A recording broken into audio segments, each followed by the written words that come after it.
வெள்ளாக்குளம் எலும்பு roast, market mutton நெஞ்சு chops, Simmakkal வெங்காய குடல், விளக்குத்தூண் ஜிகிர்தண்டான்னு மதுர உணவுகளை சாப்பிட பாண்டி பஜார் பசும்பொன் ரெஸ்டாரண்ட்டுக்கு வாங்க. நல்ல வெரைட்டியா ருசியா சாப்பிடலாம். Hola! Your dream vacation to Hong Kong starts from rupees 74,999 only with GT Holidays, South India's #1 travel brand. Sheikh Hasina இந்தியாவை விட மிக சிறப்பாக அந்த நாட்டை வளர்த்து கொண்டு வந்தார். அது ஒரு முஸ்லீம் நாடாக ஆகி மறுபடியும் மிலிட்டரியினுடைய கண்ட்ரோலுக்குள் கண்ட்ரோல்டு டெமோக்ரஸி என்கின்ற நிலைக்கு அது வருமானால் அது நல்லதில்லை. ஷேக் ஹசீனா ஏற்படுத்திய வளர்ச்சியெல்லாம் கெட்டு போயிடும். இந்தியா முழுமையாக அவர்களை பாதுகாக்கிறது. அதில் ரொம்ப பெரிய செய்தி என்ன என்றால், மோடியும் ராகுலும் ஒத்த கருத்து நிலையில் வங்கதேச அதிபர் ஷேக் ஹசீனாவை காக்க வேண்டும் என்று நினைக்கிறார்கள். ஆகவே இராணுவமும் அந்த அம்மாவும் பேசித்தான் கடைசியில் இனிமேல் இதை ஒழுங்குபடுத்த என்னால் முடியாது, நான் கொஞ்ச நாள் வெளியேறுகிறேன், இராணுவத்தை வைத்து பண்ணுங்கள் என்று சொல்லி, அதனால் இந்த அம்மாவை பத்திரமாக விமானம் கொடுத்து அனுப்பி வைக்கிறாங்க. நான் கேட்கிறேன், இந்த அம்மா ஒரு பெரிய தப்பு செய்தார்கள். சுதந்திர போராட்டத்தில் 50 ஆண்டுகள் ஆகிவிட்டது வங்கதேசம் விடுதலை. நம்முடைய நாடு போல ஜாதி வாரியான ஒதுக்கீடு அங்கு கிடையாது. அதுக்குள்ளே போய் 30% பேருக்கு நீங்கள் ஒதுக்கீடு கொடுத்தால் கிளர்ச்சி அடைவார். ஏனென்றால் 30% யாருக்கு கொடுப்பாய்? சுதந்திர போராட்டத்தில் ஈடுபடும் அவங்க கட்சி தான். ஆகவே அவன் செத்து அவன் புள்ள சாகர கட்டத்திற்கு பேரனுக்கு நீ 30% 1/3 இடத்தை அவர்களுக்கு அளித்தால் அப்புறம் மற்றவனும் கிளர்ச்சி செய்வான். ஷேக் ஹசீனா கடைப்பிடித்தது என்பது இந்தியாவை ஆதரவாக வைத்துக் கொள்வது, ஒரு அமெரிக்க சார்பு போக்கு ஒன்றை வைத்துக் கொள்வது என்ற நிலை. அந்த அம்மா வைத்திருந்த கொள்கை நல்ல கொள்கை. இப்பொழுது முழு முஸ்லீம் நாடாக அதை ஆக்கி பாகிஸ்தானை நேசமாக வைத்துக் கொள்வது, இன்னொரு பக்கம் சீனாவுக்கு ஆதரவாக இருப்பது என்பது தலைகீழான நிலை. விவசாயிகள் போராட்டம் அவர்கள் சார்ந்த பின்னணி தான். இன்னும் இந்தியாவுக்குள் வேறு ஆட்கள் நுழைந்து அதை தூண்டுவது என்கின்ற நிலை ஏற்பட்டதாக நமக்கு தெரியவில்லை. பாகிஸ்தான், வங்கதேசம் எல்லாவற்றையும் அவர்கள் கட்டுப்படுத்துகிறார். இலங்கையெல்லாம் அவருடைய கட்டுப்பாட்டுக்குள் போவது என்பது இயற்கை தான். இப்பொழுது எல்லாமே கேவலமாக போய்விட்டது. வங்கதேசம் அதனுடைய அடிப்படையில் பெரிய கார்ப்பரேட் நிறுவனங்கள் ஒரு அரசாங்கத்தை கவிழ்க்க முடியும் என்பது நிர்வாணமாக உலகத்துக்கு காட்டப்பட்டிருக்கிறது. மிலிட்ரி டேக் ஓவர் பண்ணும் என்பதெல்லாம் போய் இனிமேல் கார்ப்பரேட் நிறுவனங்கள் தான் நாட்டை யார் ஆள வேண்டும் என்று மிலிட்ரியை சேர்த்து உட்படுத்துகிறான். ஆதன் தமிழ் நேயர்களுக்கு அன்பு வணக்கம். இந்த சிறப்பு நேர்காணலில் நம்முடன் இணைந்திருக்கிறார் தமிழ்நாடு தன்னுரிமை கழக தலைவர் பழ கருப்பையா அவர்கள். வணக்கம். வங்கதேசத்தில் ஏற்பட்டிருக்கக்கூடிய ஒரு பிரச்சனை, இராணுவ ஆட்சி, அது தொடர்ச்சியாக ஒரு கேர்டேக்கர் கவர்மெண்ட்டும் வருது அப்படிங்கிறத பார்க்குறோம். இப்போ வங்கதேசத்தில் ஏற்பட்டிருக்கக்கூடிய இந்த சூழல் இது இந்தியாவிலும் ஏற்படக்கூடும் அப்படின்ட்டு காங்கிரஸுடைய மூத்த தலைவர் ஒருவரான சல்மான் குர்ஷித் பேசியிருக்கிறார். வங்கதேசத்தோட பிரச்சனை எப்படி பார்க்குறீங்க? தொடர்ச்சியாக சல்மான் குர்ஷித்துடைய கருத்துக்கு உங்களுடைய பார்வை. அந்த கட்டத்துக்கு இந்தியா போய்விட்டதாக எனக்கு தெரியவில்லை. ரெண்டாவது, இந்தியா பலதரப்பட்ட மக்கள் வாழுகிற நாடு. ஒரு மக்களை ஒரு மனிதன் கட்டுப்படுத்துவது, ஒரு அரசு கட்டுப்படுத்துவது என்பது ஒரே போக்குடைய மக்களை தான் கட்டுப்படுத்த முடியும். இந்தியாவுக்கு இராணுவ ஆட்சி பல தவறான ஆட்சியாளர்கள் இங்கே வந்தபோது வரவில்லை. பல பலவீனமான தலைமை அமைச்சர்கள் வந்தபோது வரவில்லை. குஜரால் இருந்தார், தேவகவுடா இருந்தார், சிங் இருந்தார். இவர்களெல்லாம் ரொம்ப பலவீனமான தலைமை அமைச்சர்கள். அவர்கள் காலத்தில் அரசு இராணுவம் ஊடுருவது எளிது. அதுக்கு காரணம் ஒரே போக்கு, ஒரே முஸ்லீம் நாடு. அந்த ஒரே பார்வையுடைய நாட்டை மிலிட்ரியை ஆட்கொள்வது எளிது.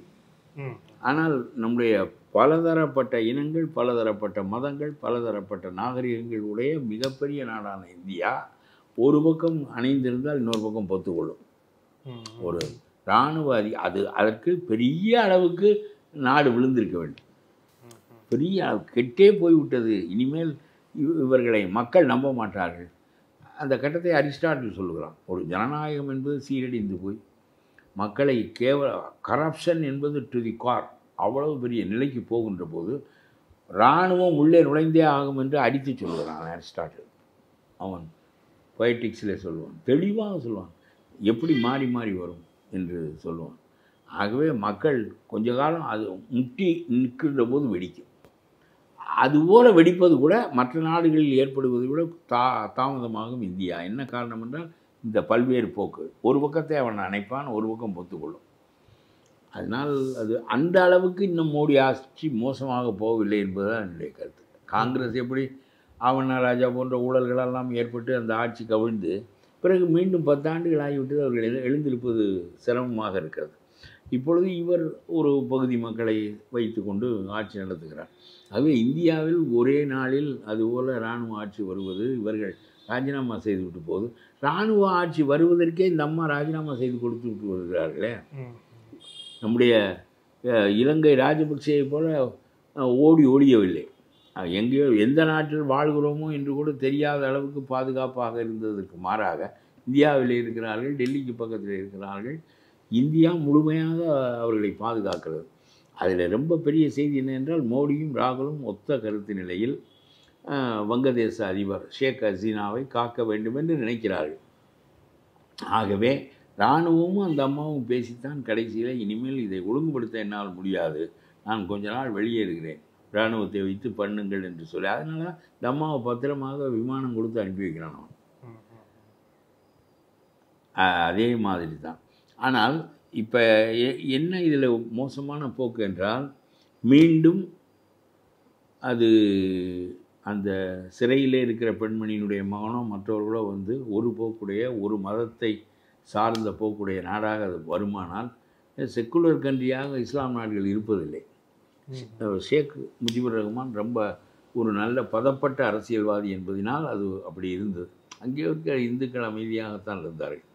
அது போய் ஷேக் ஹசீனா இந்தியாவை விட சிறப்பாக பொருளாதாரத்தை வைத்திருந்தார். பொருளாதார வளர்ச்சியில் இந்தியாவை விட ஜிடிபியில் வங்கதேசம் முன்னேற்றமாக இருந்தது என்றால் எவ்வளோ பெரிய வியப்பு. நம்மால் விடுதலை பெற்ற நாடு அது, பெரிய வியப்பு. ரெண்டாவது, அந்த மக்கள்கிட்ட ஒரே ஒரு சிறப்பு, வங்க மொழி பற்றுடையவர்கள். முஸ்லீம்களாக இருந்தாலும் சொர்ண பங்களா என்பதுதான் அவருடைய முழக்கம். தங்க வங்கம் என்பதுதான் அவருடைய போக்கு.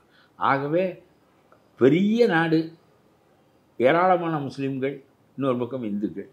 அதனாலே தான் 1907 இந்த வங்கத்தை எப்படி வங்கதேசம் உருவானதோ அன்றைக்கு அன்றைய ஆட்சியாளன், வெள்ளைக்கார ஆட்சியாளன் பேர் கார்ன்வாலிஸ், இந்தியாவாக, இந்து வங்காளமாகவும் முஸ்லீம் வங்காளமாகவும் பிறந்தான்.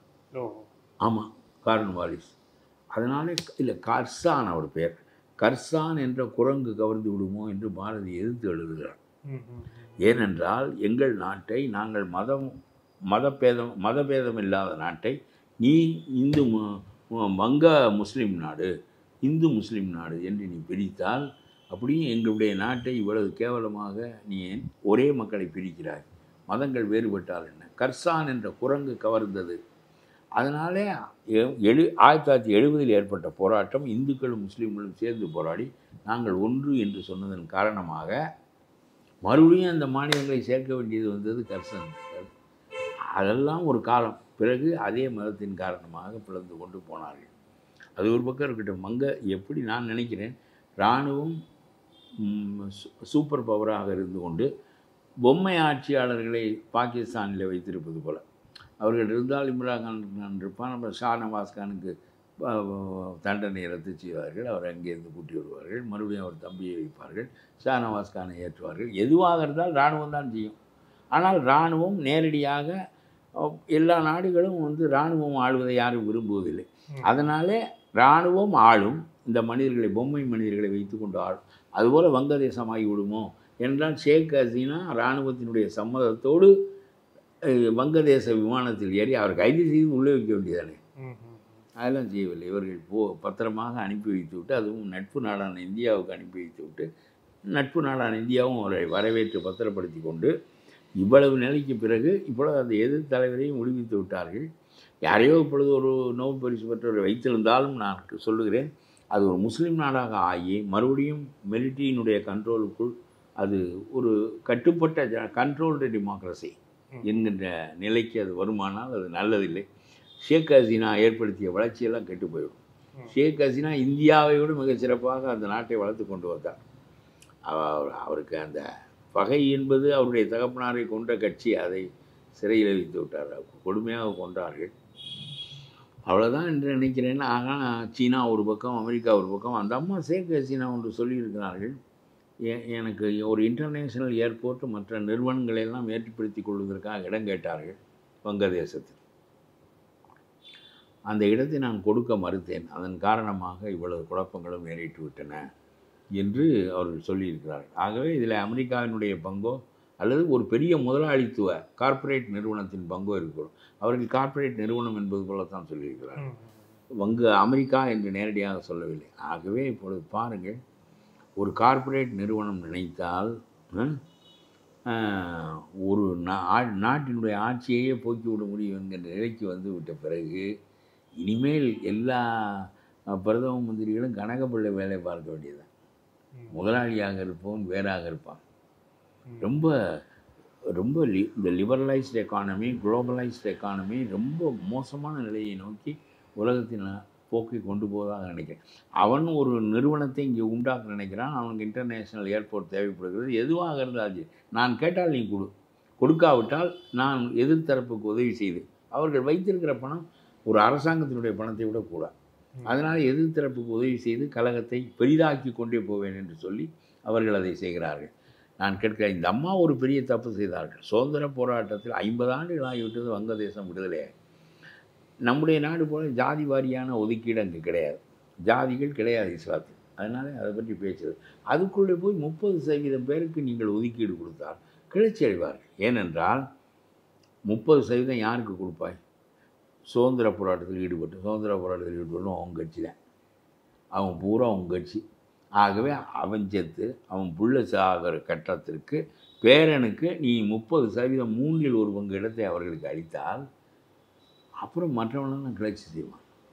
அது என்ன அவ்வளவு பெரிய சுதந்திர போராட்டம். இந்தியாவினுடைய துணையோடு வெற்றி பெற்றார்கள். ஆனால் முக்திவாகினி என்ற ஒரு படை இருந்தது, முஜிபுர் ரஹ்மான் தலைமையிலே இருந்தது.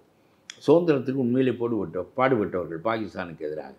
ஏதோ அவர்களுக்கு நம்முடைய நாட்டில் நிலம் கொடுத்தோம், பட்டயம் கொடுத்தோம், அவர்களுக்கு ஓய்வூதியம் கொடுத்தோம். அவர்கள் காலம் அவர் மனைவி காலம் வரையிலும் அது போய் சேர்ந்தது. நிலம் 2 ஏக்கரோ 5 ஏக்கரோ ஏதோ கொடுத்தார்கள். அதெல்லாம் வைத்திருக்கிறார்கள். நல்ல நிலங்கள் கொடுக்கப்பட்டிருக்கிறது. அந்த காலத்தில் தியாகிகளை கலந்தே கொடுத்துருக்கிறார்கள். தியாகியாக இருக்கின்றவர் உன்னுடைய ஏரியாவில் எந்த இடத்துல நிலம் வேண்டும் என்று நினைக்கிறார், எந்த நிலம் வேண்டும். சில பேர் தன்னுடைய ஊர் வறண்ட ஊர் என்று இன்னொரு ஊரில் பெற்றிருக்கிறார். ஆனால் உண்மையாக அவர்களெல்லாம் 5 ஆண்டு 10 ஆண்டு சிறையில் இருந்தவர்கள். அவர்கள் நிலம் கொடுத்தாகிவிட்டது. ராஜாஜி ஒருவரான் சொன்னார், நம்முடைய தியாகத்தை விற்கக்கூடாது என்று சொன்னார். அவர் மட்டும் வாங்கிக் கொள்ளவில்லையே தவிர மற்றவனெல்லாம் வாங்கிக் கொண்டார். தப்பு ஒன்றுமில்லை. அவர்கள் தங்களுடைய வாழ்க்கையவே சுதந்திர போராட்டத்தில் இழந்து விட்டார்கள். அவருடைய குடும்பமாவது கொஞ்சம் நிம்மதியாக இருப்பதற்கு கொடுத்தது சரி என்பதுதான் என்னுடைய கருத்து. ஆனால் 30% அவர்களுக்கு கொடுத்தால் மற்ற மாணவர்கள் எப்படி? அது உன்னுடைய கட்சிக்காரன் தானே, உனக்கு ஆதரவாக இருப்பான், அவன் பாட்டன் உனக்கு ஆதரவாக இருந்திருப்பான், வழி வழியாக ஆதரவாக இருப்பான். ஆக இடங்கள் எல்லாவற்றையும் உன்னுடைய சொந்த கட்சியை கைப்பற்றி கொண்டு விடும், பல்கலைக்கழகங்களிலும் பிற இடங்களிலும் என்று சொன்னால் அப்புறம் அவன் போராடுவதற்கு ஒரு நியாயம் கிடைக்கிறது. அந்த நியாயத்திற்கு எண்ணெய் ஊற்றி வளர்ப்பதற்கு பெரிய கார்ப்பரேட் நிறுவனம் ஒன்று உள்ளே இறங்குகிறது. இவ்வளவு சேர்ந்து உன்னை கவிழ்த்து விட்டது என்று வைத்துக் கொள்ளுங்கள். நல்ல ஆட்சிக்கு இடையே உன்னை கவிழ்த்திருக்கிறது. ஆனால் எல்லா ஒன்றிலும் சீனா உள்ளே ஊடுருவுகிறான். எல்லா ஒன்றிலும் அமெரிக்கா முன்பு எல்லாவற்றிலும் பாகிஸ்தானுக்கு என்ன செய்ய வேண்டும் கைக்குள்ளே வச்சுருப்பான். ஆப்கானிஸ்தானத்தை அமெரிக்கா தன்னுடைய பொம்மை அரசை வைத்துக்கொண்டு ஆண்டபோது உதவி செய்வதற்கு பாகிஸ்தானுக்கு நிறைய பணம் கொடுத்து பாகிஸ்தானை தன்னுடைய கைப்பிடியில் வைத்திருந்தான். ஆப்கானிஸ்தான் அரசாங்கம் கவிழ்ந்தது.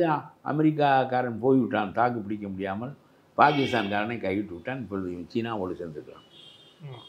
இந்த பெரிய அரசுகள், எம்பையர் பில்டிங் அரசுகள் இப்பொழுது 2, ஒன்று முன்பு USSR, இன்னொன்று அமெரிக்கா. இப்பொழுது அந்த இடத்திற்கு சீனா வந்து விட்டது. அவன் இந்த சாலைகள் போடுவது மற்றவற்றை செய்வது என்பதற்காக கடன் தலைக்கு மேலே கொடுப்பது. சீனாவுக்கு இது இலங்கைக்கு கொடுக்குறான், வங்கதேசத்துக்கும் கொடுக்குறான், அங்கேயும் கொடுக்குறான். ஆனால் அந்த அம்மா பேலன்ஸ்டாக இருந்திருக்காள். சீனா ஒரு பக்கம், இன்னொரு பக்கம் இந்தியா. அன்று அந்த அம்மா வைத்திருந்த கொள்கை நல்ல கொள்கை. இப்பொழுது நீங்கள் பேசும்போது சொன்னீர்கள், அதாவது முழு முஸ்லீம் நாடாக அதை ஆக்கி பாகிஸ்தானை நேசமாக வைத்துக் கொள்வது, இன்னொரு பக்கம் சீனாவுக்கு ஆதரவாக இருப்பது என்பது தலைகீழான நிலை. ஷேக் ஹசீனா கடைப்பிடித்தது என்பது இந்தியாவை ஆதரவாக வைத்துக் கொள்வது, என்ன ஒரு அமெரிக்க சார்பு போக்கு ஒன்றை வைத்துக் கொள்வது என்ற நிலை. ஆக தலைகீழாக மாறுகிறது. ஆனால் வளர்ச்சி அடைய விரும்பிய நாடு அது. என்னிடம் கூட ஒரு முறை நான் ஒரு பெரிய கட்டுரை படித்தேன். இந்தியாவில் உள்ள தொழில்களில் பல தொழில்கள் வங்கதேசத்தை நோக்கி போகிறது. அங்கே இதை விட மலிவாக கூலிக்கு ஆள் கிடைக்கிறது. ஒரே ஒரு சிந்தனை தான் உலகம் பூரா நான் சொல்லுகிறேன். மற்றவற்றையெல்லாம் பற்றி பேசிக்கொள்கிறேன். ஸ்டாலின் ஊழல் செய்கிறார், 7 மந்திரி மறுபடியும் இப்பொழுது வழக்குக்கு வருகிறார்கள் என்பதெல்லாம் ஒரு பக்கம் இருந்தாலும், என்ன உண்மையிலே நடக்கிறது என்றால், கர்நாடகாவிலே ஒரு சட்டம் போடுகிறான், என்னுடைய ஆட்களுக்கு வேலை கொடுக்கின்றோம். இது யாரும் போடக்கூடியது தான், இது யாரும் போடக்கூடிய சட்டம் தான். வெளி மாநில ஆள்கள் வந்தால் எங்கள் மக்கள் துன்பப்படுவார்கள். ஆகவே எங்கள் ஆள் இவன் கொடு என்று சட்டம் போட்டு அந்த சட்டம் நிறைவேறுவதற்குள் சித்தாராமையா கலங்கி போய்விட்டான். அங்கே எல்லா நிறுவனங்களும் சொல்லின, நாங்கள் யாரை வைத்து கொள்ள வேண்டும் என்று நீ முடிவு செய்யக்கூடாது, எங்களுக்கு தேவைப்பட்ட திறமை தேவைப்பட்ட விதமாக நாங்கள் வைத்துக்கொள்வோம், ஒப்புக்கொள்வதாக இருந்தால் இருக்கிறோம், இல்லாவிட்டால் நாங்கள் வேறு மாநிலங்களை தேடி போகிறோம் என்றார். சட்டம் படிக்கவே இல்லை. சாயங்காலம் எழுதி வைத்ததோடு கீழே போட்டு விட்டார், குப்பை தொட்டியிலே போட்டு விட்டார் சித்தாராமையா. ஆகவே நிறுவனங்கள் எவ்வளவு எளிதாக கட்டுப்படுத்துகின்றன. ஒரு மாநில அரசை ஒரு நொடியிலே மண்டியிட வைத்து விட்டது. நம்முடைய ஸ்டாலின் கொண்டு வந்த 12 மணி நேர வேலை திட்டம் என்பது முதலாளிகளுக்கு சார்பானது. இங்கே மட்டும் கொஞ்சம் அது இன்னும் நடக்கவில்லை. முழுக்க முதலாளித்துவ சார்பாகத்தான் சீதாராமையா குப்புற விழுந்து படுத்தார். அதே முதலாளித்துவ ஆதரவுக்காக தான் ஸ்டாலின் 12 மணி நேரம் வேலை கொண்டு வந்தார். பிறகு அது கொஞ்சம் சுணங்கி நின்று விட்டது. இன்னும் கொஞ்சம் விழிப்புணர்வு இங்கே இருக்கிறது. ஆகவே ஒரு இன்டர்நேஷ்னல் கார்பரேஷன் ஒருத்தன் உள்ளே நுழைவதற்கு ஷேக் ஹசீனா ஒப்புக்கொள்ள மாட்டார் என்றால் அவருடைய அரசு கவிழ்க்கப்படும். இப்படி எல்லாவற்றிலும் கார்ப்பரேட் நிறுவனங்கள் அவர்கள் விரும்பியவாறு ஆழ்வதற்கு இனிமேல் எங்கேயும் அந்த கீழ்நிலை இன்னும் 400 ரூபாய் கூலி கொடு என்று சொன்னால் மினிமம் வேஜஸ் 400, 300 ரூபாய்க்கு மேல் முடியவில்லை. நம்முடைய நாட்டில் 295 ரூபாய் என்னமோ மகாத்மா காந்தி வேலை திட்டத்துக்கு கொடுக்கின்ற பணம் தான் அது. 400 ரூபாய் இல்லாமல் ஒரு மனிதன் குடும்பம் நடத்த முடியாது ஒரு நாளைக்கு. அது மாதம் 12,000 ரூபாய் தான் வருகிறது. அது முடியாத காரணத்தினாலே இந்த அரசாங்கங்கள் அத்தையத்தை கொடுத்து 1000 கொடுக்குறேன் 500 கொடுக்குறேன்னு சொல்லி மறுபடியும் ஆட்சிக்கு வர முயலுகிறார்கள்.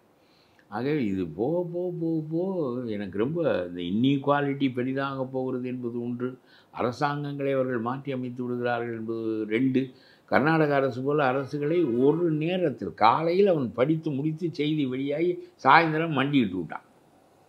வெளிப்படையாக நிகழ்கிறது.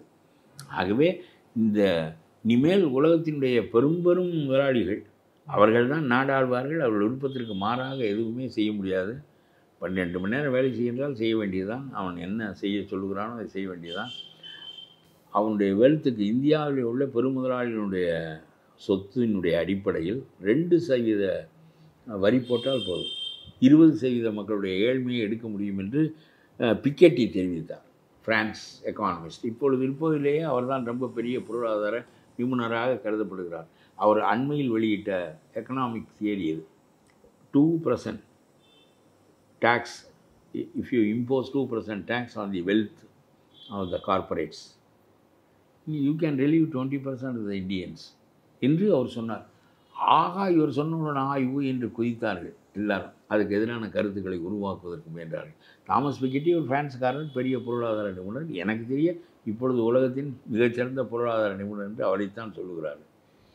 ஆகவே எதுவுமே செய்ய முடியாத நிலைமையை நோக்கி நாடு போனால் பிறகு பழைய காலம் மாதிரி எப்படி நம்ம பழைய நிலைகளில் தாழ்த்தப்பட்ட மக்கள் மற்றவர்களெல்லாம் எவ்வளவு ஏழ்மையில் எல்லா சமூகத்தை சேர்ந்தவர்கள் அந்த ஏழ்மையில் எவ்வளவு மோசமாக இருந்தார்களோ அதே மாதிரி மோசமான நிலை இடையில் இவர்களுக்கு ஒரு மத்தியதர வர்க்கத்தை உருவாக்கி கொள்வார்கள். அவ்வளோதான். அவர்கள் ரொம்ப டாப் மோஸ்ட். ரொம்ப அசிங்கம். இந்தியாவிலேயே 5000 கோடி செலவழித்து ஒரு திருமணம் நடக்கிறது. இதை விட கேவலம் என்ன இருக்கிறது? உன்னுடைய ஆடம்பரத்தை, உன்னுடைய வெட்டித்தனத்தை ஊர் முழுவதும் marriage of the 20th century என்று அதை எழுதுகிறான். இதை இந்த இந்தியாவினுடைய திருமணம் என்கிறான், இந்த நூற்றாண்டின் மிகச்சிறந்த திருமணம் என்கிறான். இது இந்தியா முழுவதும் பேசப்படுகிறது. அவ்வளவு கிரிக்கெட் வீரர்கள், அவ்வளவு மொழியினுடைய திரைப்பட நடிகர்கள், அவ்வளவு பேரும். ரஜினி போய் அங்கே டான்ஸ் ஆடி விட்டு வருகிறார். இது எல்லாம் ரொம்ப, அதாவது அந்த எத்தனை பேர் அதில் கலந்து கொண்டார்களோ அவர்கள் தான் விஐபிஸ் ஆஃப் அவர் கண்ட்ரி. அவர்கள் தான். இவர் இங்கே ரஜினி போயிருப்பார், அங்கே வேற ஒருத்தர் போயிருப்பார். சல்மான் கான் அவருடைய மனைவி, இங்கே இவர்களுடைய குடும்பம், இப்படி எல்லாம் நான் சொல்லுகிறேன். ஒரு பிடிவு போல இவர்கள் என்ன பெரிய நம்ம கட்டவட்டி இழுக்கிற கந்தசாமி திருமணம் செய்து கொள்கின்ற நோக்கமும், அவள் கன்னியம்மாளை திருமணம் செய்து கொள்கிற நோக்கமும், உன்னுடைய மகன் செய்து கொள்கிற நோக்கம் ஒன்று தான். அடைய போகின்ற பலன் 2 பேருக்கும் ஒன்று தான். இதில் என்ன நாட்டை ஒரு ஆடம்பரம், அது ஏழை மக்களுக்கு நான் சோறு போட்டேன், அந்த ஊரில் ஒரு 50,000 பேருக்கு சோறு போட்டேன் என்றால் அது எனக்கு புரியும். ஒரு நாளாவது திருமணத்தை அடிப்படையாக ஒன்றும் இல்லாமல் இப்படி போவது என்பது நல்லதில்லை. காரணம், இங்கே உள்ள கம்யூனிஸ்ட் கட்சிகளெல்லாம் படுத்து விட்டன. அவர்களுக்கு ஒன்றும் புரியவில்லை. அவர்கள் இப்பொழுது தொழிற்சங்கங்களே ஒழுங்காக நடத்துவதில்லை. தொழிலாளர்களுக்கு வாங்கி தர வேண்டியதை கூட அவர்கள் ஒழுங்காக வாங்கி தருவதில்லை. சும்மா செங்கோடி பறந்து கொண்டிருக்கிறது. இவன் 4 பேர் 2 பேர் எம்பி ஆவான், 4 பேர் 2 பேர் எம்எல்ஏ ஆவான். இதை தவிர இவர்கள் பேச வேண்டிய பேச்சை தான் நான் பேசுகிறேன். வீணாக போய்விட்டார்கள். ஆகவே அவர்களுடைய அழுத்தம் ஒரு காலத்தில் இருந்தது. அவனோடு சேர்ந்து கொள்வது, ஒரு லெஃப்டிஸ்ட் மைண்டட் பார்ட்டியோடு சேர்ந்து கொள்வது பெருமையாக கருதப்பட்டதெல்லாம் போய் இப்பொழுது எல்லாமே கேவலமாக போய்விட்டது. வங்கதேசம் அதனுடைய அடிப்படையில் பெரிய கார்ப்பரேட் நிறுவனங்கள் ஒரு அரசாங்கத்தை கவிழ்க்க முடியும் என்பது நிர்வாணமாக உலகத்துக்கு காட்டப்பட்டிருக்கிறது. ஆகவே இதுதான் போக்கு. சார்ந்து போய் வாழ்ந்து கொள்ள வேண்டியதுதான். மிலிட்ரி டேக் ஓவர் பண்ணும் என்பதெல்லாம் போய் இனிமேல் கார்ப்பரேட் நிறுவனங்கள் தான் நாட்டை யார் ஆள வேண்டும் என்று மிலிட்ரியை சேர்த்து உட்படுத்துகிறான். அவன் ஏதோ அந்த போராட்டத்திற்கு அவன் வசதி செய்து கொடுத்ததினாலே தான் இந்த போராட்டம் இவ்வளவு பெரிய தாக்கு பிடிக்க முடியும். மாணவர்கள் தானே போராடுகிறார்கள். உள்ளே வைத்தாய், சுட்டாய், ஏதேதோ செய்தாய், ஒன்று நடக்கவில்லை என்றால் வேண்டிய பணம் வந்து குவிகிறது. போராடு, எல்லாம் செய், அப்புறம் அது கூலிப்படையாக மாறிவிடும். புரட்சி என்பது கூலிப்படையாக மாறிவிடும். இல்லை, இந்த தெற்காசிய நாட்டிலேயே வந்து இந்த மாதிரியான போராட்டங்களுக்கு என்ன பின்னணி அப்படின்னு ஒரு கேள்வி கேட்குறேன். ஏன்னா அங்கே இருந்தது அடிப்படையாக இடஒதுக்கீடு சம்பந்தமான ஒரு போராட்டம். இதே இடஒதுக்கீடு தொடர்பாகத்தான் மணிப்பூர்லேயும் ஒரு மிகப்பெரிய பிரச்சனையும் வந்து நாம் வந்து சந்தித்தோம். அதே மாதிரி இந்தியாவிலையும் பல்வேறு போராட்டங்கள், விவசாய போராட்டம் தொடங்கி நிறைய போராட்டங்கள் இதே வடிவத்தில் இருக்குது அப்படின்னு ஒரு சந்தேகத்தை கிளப்புறாங்க. நம்ம அது எப்படி பார்க்குறது? இந்தியாவில் நடந்த விவசாய போராட்டம் என்பது உண்மையிலேயே ஏன் மோடி தான் துப்பியதை தான் திரும்ப எடுத்து விழுங்க வேண்டிய நிலை ஏற்பட்டது என்று சொன்னால், எனக்கு ஒரு பெரிய கருத்து இருக்கிறது. அது நான் சொல்ல வேண்டும் என்று நினைத்தேன், நீங்கள் கேட்டீர்கள். ரேஷனை ஒழித்து விட வேண்டும் என்று மோடி நினைத்தார். இந்தியாவிலேயே greatest buyer of paddy and wheat நம்முடைய சென்ட்ரல் கவர்மெண்ட். அவன் அந்த சலுகையை கொடுக்காவிட்டால் ஸ்டாலினெல்லாம் அரிசியை போட முடியாது. இவர்களுடைய பணத்தில் செய்ய முடியாது. மத்திய அரசாங்கம் ஒரு விலைக்கு வாங்கி கொள்கிறது. அதற்கு மேல் 2 ரூபாய் 1 ரூபாய் வைத்து இவர்கள் செய்கிறார்கள். இந்த அரிசி போடுவதற்கு ஆகின்ற செலவு பல லட்சம் கோடி இந்தியா முழுவதுக்கும். அதனால் இதை எடுத்து விட்டால் அந்த பணம் நம்ம கைக்கு வரும், பல திட்டங்கள் போடுவதற்கு வசதியாக இருக்கும், மக்கள் அவர்களுடைய பொறுப்பிலே சாப்பிட்டு கொள்ளட்டும் என்பது போல் அவர் நினைத்தார். இதை எடுப்பது என்பது எளிதானதில்லை. அதனாலே இவர் வந்து விவசாயியை கொண்டு போய் பன்னாட்டு நிறுவனங்களோடு பிணைத்து கார்ப்பரேஷன்ஸ் அவர்களுடன் நீனே அவர் சொல்கிறார், உனக்கு விவசாயம் செய்வதற்கு முன்னாலேயே பணம் தருவார்கள். உனக்கு 50,000 தேவை என்றால் அவன் முன்னாடியே கொடுப்பான். கொடுத்து விட்டு நீ அரிசியை அவனுக்கு கொடுக்க வேண்டும், நெல்லை அவனுக்கு கொடுக்க வேண்டும். அவன் எதை வைத்து விலை வைப்பான்? நான் இதை ரொம்ப நாளாக பேச வேண்டும் நினைத்தேன். இவ்வளோ கூர்மையாக நம்முடைய இதுகளில் பேச முடிவதில்லை. நீங்கள் கேட்பதினால் நான் சொல்லுகிறேன் மகிழ்ச்சியோடு. அவன் எதை வைத்து விலை வைப்பான்? விவசாயிக்கு முதல்ல பணம் கொடுத்து கொடுக்குறான். 50,000 ரூபாயை என்ன விலை வைத்து எடுத்துக்கொள்வான்? இன்டர்நேஷ்னல் ப்ரைஸ் விழுந்து விட்டது, ஆகவே நீ நெல்லை இதை விட குறை விலை கொடு என்று சொல்லுவான். அது ஏறும்போது கொஞ்சம் ஏற்றி கொடுப்பான், அது வேறு விஷயம் என்று வைத்துக் கொள்ளுங்கள். ஆகவே இன்டர்நேஷ்னல் மார்க்கெட் என்னவோ அந்த மார்க்கெட் இந்தியாவுக்கு வந்தால் நம்முடைய விவசாயிகள் தாக்கு பிடிக்க முடியாது. ஏற்கனவே விவசாயம் தாக்கு பிடிக்க முடியவில்லை. நம்முடைய தமிழ்நாட்டினுடைய பெரிய கேடு என்ன என்றால், இவர்கள் மின்சாரத்தை அதுக்கு விலை கிடையாது என்று வைத்துக் கொள்ளுங்கள். விசைத்தறி மாதிரி தசைகள்லாம் தடுமாறுகிறார்கள் இவர்கள் மின்சார கட்டணத்தை ஏற்றுகிறோம். ஆகவே அவன் என்ன நினைத்தான், இதை கொண்டு போய் இன்டர்நேஷ்னல் மார்க்கெட்டில் விட்டுருவோம். அவன் அதனுடைய அடிப்படையில் இவன் வாங்கட்டும், இவன் பணம் கொடுக்கட்டும், அவனை சிக்கி கழுவிட்டோம், கடன் வாங்கி விட்டால் அவன் வெளியேற முடியாது.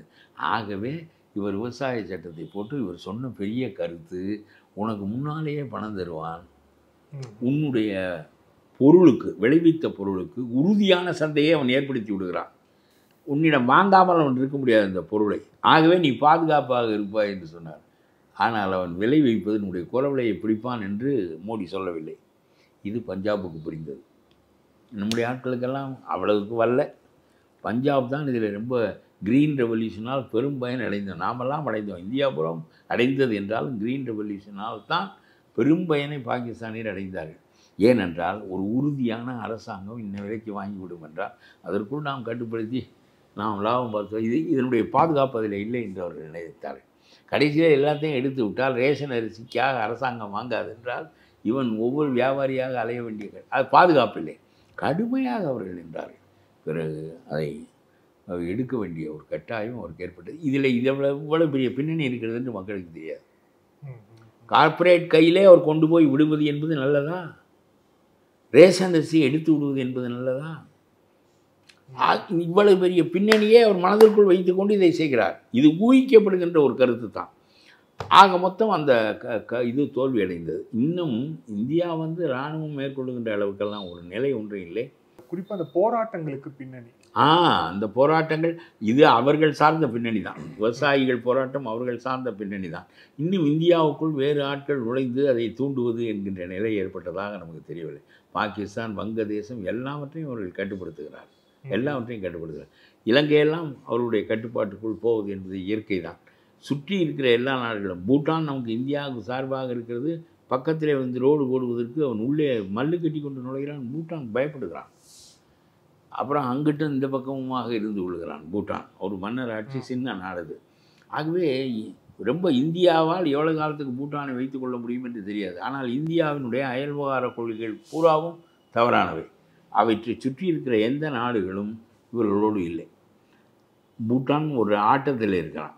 நேபாளம் சீனாவோடு இருக்கிறான். 2 பர்மா சீனாவுக்கு. நம்முடைய இலங்கை அம்பன் தோட்டாவே அடகு வைத்து விட்டான் சீனா. ஆக நம்மை சுற்றி இருக்கிற நாடு பாகிஸ்தான் சீனாவுக்கு ஆதரவு, வங்கதேசத்தை அவன் கைக்கொள்வான். அப்புறம் இந்தியாவை சுற்றியுள்ள நாடுகளெல்லாம் உனக்கு ஆதரவாக இல்லை என்றால் நீ என்ன பண்ணினாய்? போனாயா, வந்தாயா? இல்லை இலங்கையில் தமிழர்களுக்கு ஆதரவாக ஒரு அரசை உண்டாக்கி கொடுத்திருந்தால் அவனாவது உன்னோட உறுதியாக இருப்பான். ஒன்றுமில்லை. இந்தியாவினுடைய சங்கராலெல்லாம் அதை நடத்த முடியாது. ஜவஹர்லால் நேரு அளவுக்கு சிந்திக்கப்பட்ட அயல்நாட்டு கொள்கை அன்றைய காலகட்டத்திற்கு நான் அலைன்மெண்ட் என்பது சரியான கொள்கை அன்றைய காலகட்டத்திற்கு. ஏனென்றால் ருஷ்யாவும் அமெரிக்காவும் போட்டி போட்டுக்கொண்டு நாடுகளை கட்டுப்படுத்தி கொண்டிருந்த காலத்தில் நாங்கள் சுதந்திரமாக இருப்போம், உன்னுடைய பிடிக்குள் இருக்க மாட்டோம் என்று நேரு செய்த கொள்கை சிறந்த கொள்கை. இன்றைக்கு நாம் இந்தியா இந்த அளவுக்கு இருப்பதற்கே ஒரே ஒரு காரணம்தான் உண்டு. அமெரிக்கா, ஆஸ்திரேலியா, ஜப்பான், இந்தியா 4 பேரும் சேர்ந்து ஏற்படுத்தி இருக்கிற இராணுவ கூட்டினுடைய அடிப்படையில் தான் இந்தியா நிம்மதியாக, மோடி காலையில் நிம்மதியாக எந்திரிக்க முடிகிறது. இல்லாவிட்டால் இல்லை குவாட் அமைப்பு. ஆமாம், இல்லாவிட்டால் சீனா உன்னை மிதித்து விட்டு போயிடுவான். அதோடு சீனாவினுடைய கெட்ட பழக்கம் என்னென்றால் 2000 ஆண்டு வரலாறு, அவன் கம்யூனிஸ்ட் அரசாக இருந்தாலும் சரி, மன்னர் ஆட்சியாக இருந்தாலும் எவனாக இருந்தாலும் பேரரசு, அந்த பேரரசை ஒருவன் ஆள வேண்டும். இது ஒன்று தான். இது மக்கள் பழக்கப்பட்டு ஏற்றுக்கொண்டு விட்டார். மாசேதும் அவர் ஒரு ஆள் தான் ஆண்டார். இப்பொழுது இருக்கிறவர் ஒரு ஆள் தான் ஆளுகிறார். மன்னர்களும் ஒரு ஆளைத்தாங்க ஆழ்வார். எம்பையர் பில்டிங் தான், எம்பரஸ், அதற்கு கட்டுப்பட்டு அப்படியே இருப்பார்கள் அந்த மக்கள். அந்த ரொம்ப நாகரிகம், நம்மை விட ஒரு பங்கு கூட நாகரிகம். அவ்வளவு அந்த காகிதம் கண்டுபிடித்தான் என்னென்னலாம் நல்ல வளர்ச்சியான நாடு இது. ஆனால் அவனுடைய பழக்கம் எல்லாரையும் அடியும். திபேத்தை சாப்பிட்டு விட்டான். திபேத்தை சாப்பிட்டு விட்ட போதே அது சரியில்லை என்று நாம் சொல்லியிருக்க வேண்டும். நம்முடைய ஆட்கள் தலாய் லாமாவுக்கு ஆதரவு கொடுத்து கொண்டு சொல்லவில்லை. திபேத் கதை முடிந்தது. இப்பொழுது தைவானை எப்படி முழுங்குவது என்று பார்த்து கொண்டே இருக்கிறான். அதை அமெரிக்கா தடுத்து வைத்திருக்கிறான். இது என்றைக்கு நடக்கும் என்று தெரியல. ஆங்காங்கே எடுத்து கொண்டு விட்டான். ஆக இப்படித்தான் உலக அரசியல் நடக்கிறது.